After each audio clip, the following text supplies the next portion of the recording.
founder of Synagogue Church of All Nations, Prophet T.B. Joshua, is actually called Senior Prophet Temitope Balogun Joshua. Some people know him as Fatai, as they claim that he has an Islamic background. But whatever that is, the point here is that it has been attributed to Prophet T.B. Joshua, the founder of Synagogue Church of All Nations, somewhere in the outskirts of Lagos State, that he said that prayer should be made on March 17, 2020 for Nnamdi Kanu, the leader of IPOB, the indigenous people of Biafra. Please, for the love we have for Nnamdi Kanu, that is what people are saying out there. They said, share this. According to him, he said there are many people, including government authorities, that are seeking to terminate the life of Nnamdi Kanu. According to him, fasting and praying has to be done before March end.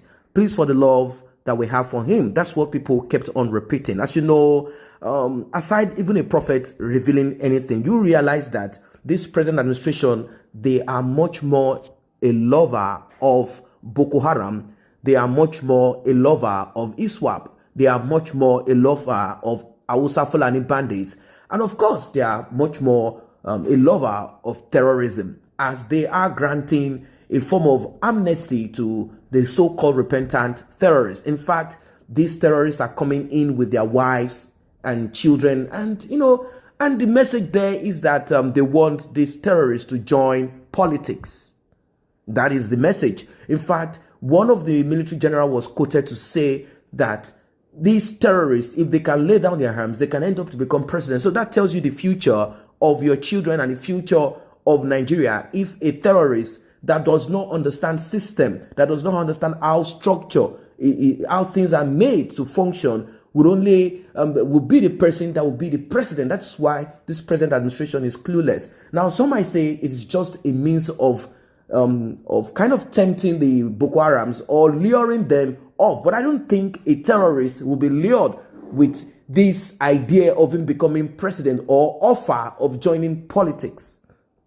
Because at the beginning, terrorism in the northern part of Nigeria did not begin because they want to be part of the government. They are not interested in economics. You see, there are different types of insurgency or protest in Nigeria. We have the religious protest, which is that of the northern Nigeria, where they have a bent view of Islam, and they've decided to become more of a terrorist. They've become bloodsuckers, become evil, wicked people using the cloak of religion to cover up what they are in, what the activities that they are into, just like what you find in the Middle Eastern part of the world, and also you find in some other regions in Africa, and of course in Europe, where you find some extremists. That's what they call them, extremists. These are people that are not normal. These are evil people, wicked people that have decided to use one religion or the other, or one ideology or the other, to foster the wickedness that lies inside of them. Some claim that Boko Haram existed even during the period of the British invasion of Africa, of West Africa, and that region called Nigeria. They said they were able to cut down and shut them down. Then it was still the same ideology. We want Islam. We don't want to embrace anything that is Christian or anything that is Western. And it went underground, and eventually they came up with the same name, Boko Haram, and all they are interested in is teaching the young people there Islam.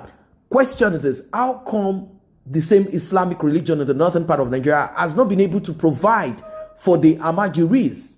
Because they say you should lead by examples. They've not been able to take them off the street. You have more out-of-school children in the northern part of Nigeria. You have more destitutes, which people call beggars, in the northern part of Nigeria. You have so much issues. You have diseases in the northern part of Nigeria. Yet, they are the ones riddled with terrorism and all of these vices. And they are pushing this down to the south.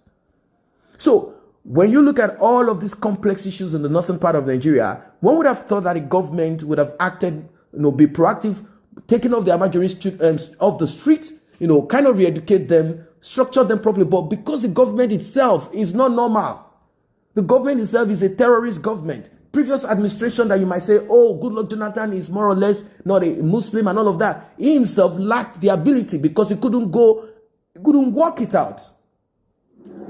He said, Boko Haram is in my government. If a president can say that, then why is he not doing a shake-up? Why is he not changing the chief of the military, of the national security advisor, and all of those people. Why is he not working on it? The reason why he cannot is because he has certain issues that he has to deal with. Corruption, stealing. As he said, stealing is not corruption. Corruption is not stealing. And he had the Niger Delta militants to deal with, the ones busting the pipelines because they claimed that development wasn't coming to their land. So things have been gotten wrong from the onset. That is why you have militants. That is why you have Amajuris on the streets.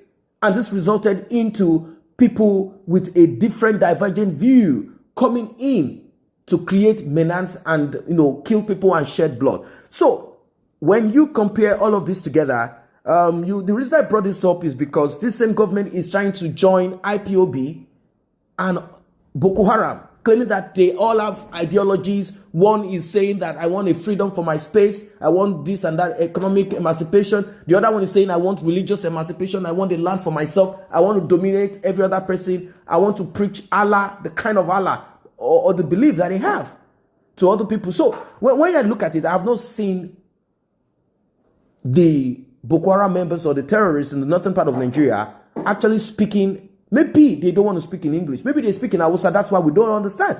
But the Shekau guy that leads the Boko Haram speaks English. Somebody got Western education and they use Western technology. So I've not seen this man say, I want to kidnap the governor of my state because he has stolen money.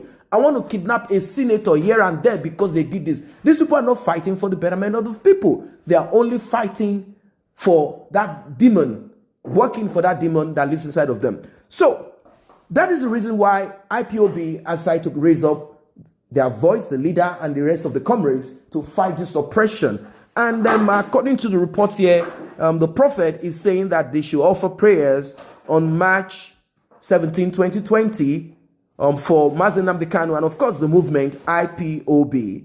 And, what happened in his hometown in Umuahia, where he is from, and recently he buried his parents. What happened there? How he had to escape for his life as the military invaded his parents' house in the hope that he might catch him unaware and kill him, because they said that part of the bail condition is for him not to talk to anybody, meaning press and all of that. But they said they shouldn't have any gathering, and they said he's flouting all of these conditions, and that is why they sent in some military men to shake the system up. Now, why is it that the government of today is finding it comfortable to grant amnesty to a terrorist? That is what I don't understand, because they don't get the facts clear. Anyway, either it is true or not, either the prophet said it or not. I believe that aside the physical aspect of it, meaning being proactive physically and being in support of a movement that is productive, I believe that there are other things such as advice and prayers and all of these things to they need to be done. That is just what I believe. Someone said J0SHUA prophecy cannot be ignored. We must heed the advice and pray for Nnamdi Kanu's life. So like I said, either the prophet said it, either anybody said it. The truth of the matter is that he is also putting his life on the line. Back in those days, people might have said, yes, I'm ready to die for the cause of Biafra. I'm ready to die for this. It is not worth dying for anything, because you are not going to shed your blood for an Hausa Fulani. What is the use of it? Gone are those days. The blood that was shed during the Civil War is enough sacrifice for this present administration to shut their mouth down and this new movement. In fact, the south of Nigeria breaking away. The blood that was shed during that Civil War is enough for this present generation to enjoy, for this present generation to have it, to get the right direction, to move to the right direction. So right now, I believe there is more tact and more application of knowledge, wisdom to run this. And of course, just like how these Hausa Fulanis are calling for a bill, they are pushing a bill to sponsor and make terrorism look more glorious by the government offering them all of this. It is the same way I expect some of the Biafran governors, senators that are sitting down there to go and also raise a bill for a referendum for Biafra. The ones that are there, maybe from the southwest, the Yorubas, Anagos, or whatever, it's time for them also to raise a bill for a break of the south, a referendum to stay in or out. So that is what it is for now. If you're not a member of this channel, we can grow it together by you tapping on the subscription button and the red notification icon bell below. It will alert you whenever videos are uploaded. Thanks for stopping by. Thank you.